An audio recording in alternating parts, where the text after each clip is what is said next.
Today is exactly 1 month and 1 day since the launch of Alpha Omega, and the reason why this is relevant to what we are going to be talking about is because currently right now Alpha Omega really isn't that hot of a commodity really anywhere, and I mean, you don't really see that many people playing it, not that many people talking about it, not that many people making videos on it, whether it be gameplay or storyline stuff. You just don't see it really anywhere, which is quite unfortunate because a lot of us were hoping with the return of the Ether storyline, maybe we're going to go return to those Black Ops 3 days where maps lasted months instead of weeks, but unfortunately it didn't really turn out that way, and Alpha Omega took the exact same path almost identically to the Chaos maps, because all that happens now is that the map is popular for about a week or two and then it just kind of dies off and we wait till the next thing comes out while doing something else entirely, which is quite unfortunate. And I'll give it that Alpha Omega did last a little bit longer and there were more people that just were interested in Alpha Omega because it's an Ether storyline, but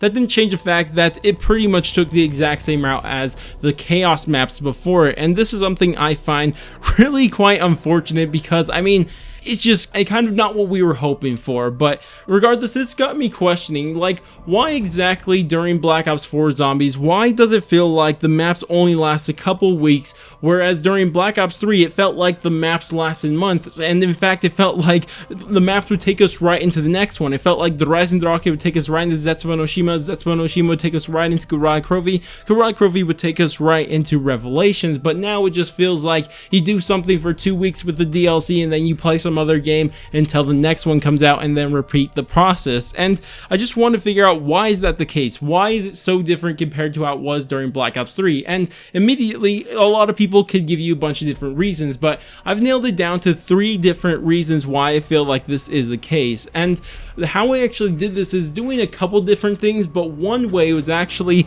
looking at what the videos that were being made back then during Black Ops 3 and comparing them to the type of videos that are being made now during Black Ops 4 Zombies. And this is where I actually came up with the first reason why I feel like Black Ops 4 Zombies really isn't being that successful compared to how it was during Black Ops 3. And this is actually something I noticed when I was looking at all the bigger Zombies YouTubers videos from back then and comparing them to now, and to my surprise actually, they're still making pretty much the exact same type of videos. You have all your tutorials, you have all of your storyline stuff, you have all of your gameplay stuff, all of your Easter egg hunt stuff, all of that is still there, but there is one type of video that is missing, and these are kind of the setup videos, and these have to do with just teases at the future of what we're going to be doing and also marketing. And let's just say that I'm not breaking any news here that Black Ops 4 forgot how to spell marketing. I mean, everyone knows that Black Ops 4 just doesn't understand the concept in the slightest, but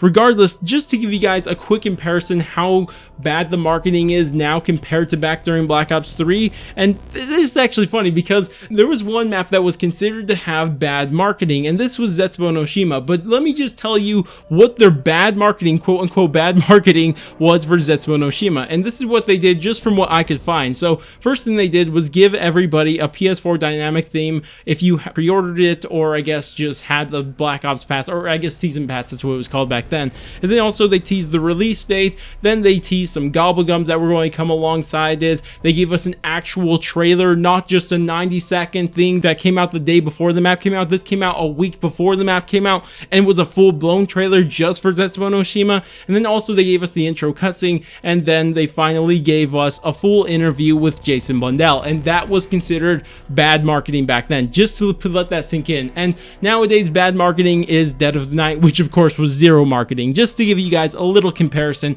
of what was considered bad marketing back then compared to right now. But regardless, I'm not breaking any news here with the marketing in Black Ops 4 Zombies. It's just not great. Everyone knows that, so I'm not going to spend any more time on that. But there is another part of this that I don't think many people think of, and what this is how they use the story to tease at what's going to be happening in the future. Because in the past, and I'm going to be using Zetsubo no Shima as an example here, they did a lot of different things to tease at what we were going to be doing. So people would make videos speculating on where we're going to be going and why we're going to be going there. And in Zetsubo no Shima, they gave us a lot of hints to where we were going to be going. In the next map, that was of course going to be Kurai Krovi. They gave us 2 ciphers. One was from Sophia, the other one was from Gersh. You also had a ton of quotes from Rick Toffin teasing at where we were going, both in the conversational quotes and just him talking to himself quotes. And then finally you had the Dragon blueprints, and you had a lot of things teasing at what we were going to be doing in our next map, and even maps beyond that. You had, of course, the radios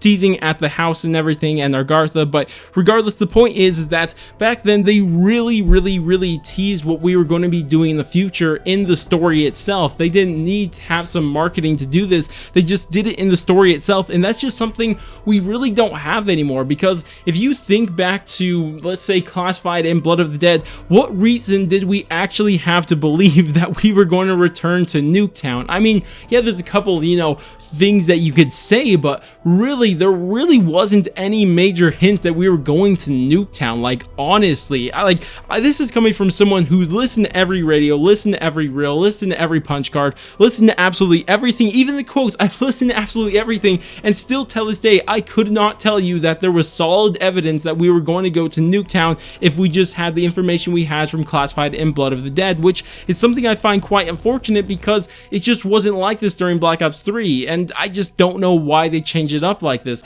Regardless, that's all I really have to say about that one. I'm not going to spend any more time on this because this is going to take up the largest portion of this video, just because I feel like it's one of the major reasons why that zombie maps just don't have the lifespan that they used to. But there's still two other reasons, and this next one has to do with, I guess, the fact that there really isn't anything really crazy that's new for Black Ops 4 zombies. And this is something that I think everyone's kind of felt, because it feels like that Black Ops 4 is just more of Black Ops 3. Like, what major innovations have they made from Black Ops 3 to Black Ops 4? Like, almost none. And if you compare this from Black Ops 2 to Black Ops 3, I mean, there was some huge innovations happening during Black Ops 3. Like, you had the main Easter egg quest. Like, they moved from being just Easter eggs to being quests. Like, they're really no longer Easter eggs at this point, they're full-blown quests, and that's what made it so crazy, because now we have full-blown quests with boss fights at the end. That's what was so crazy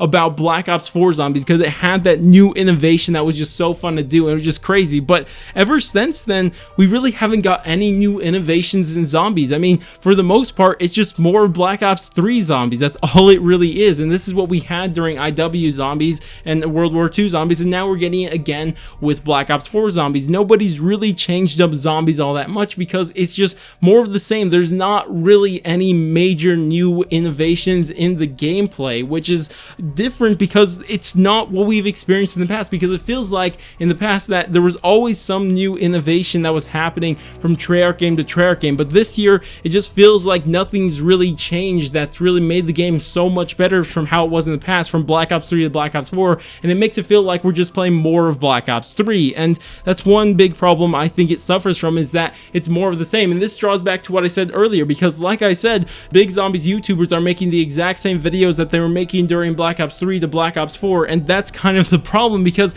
nothing's really changed and it's just more of the same, which is something I find also quite unfortunate. But regardless, there is one final reason, and this one I don't think anybody would really have guessed, but this is something I felt for a long time, and this is something to do with the exclusivity deal. Because one reason I feel like zombie maps just lasted longer in the past is because of the old exclusivity deal. And now, before I go any further, I'm not saying the old exclusivity deal was better, but I am saying that it did make the maps last longer. And what this is because during every single game before Black Ops 4, the zombies maps would come out first on PS4 and then 1 month later on Xbox and PC. And this would increase the lifespan of zombie maps by a lot, because you would have a whole new audience. Like, you would have half of your audience play it 1 month, and then the other half of your audience would play it the next month, and kind of rejuvenating that zombies map all over again. But now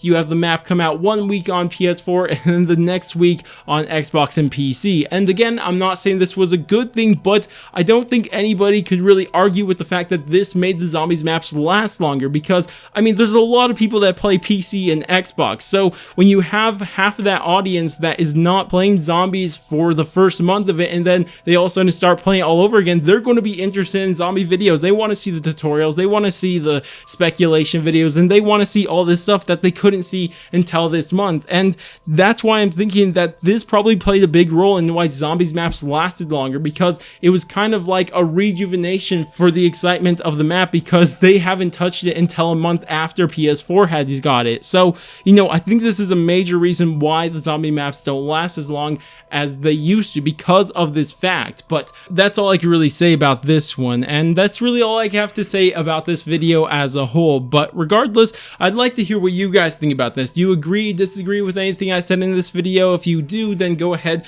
tell me down in the comments. But that's about it for me. If you guys did enjoy the video, go ahead, do all the normal YouTube stuff, like, subscribe, bell, share, and all that great stuff. But I'm going to go, and I'll catch you guys next stream, video, or whatever it may be. But laters, guys.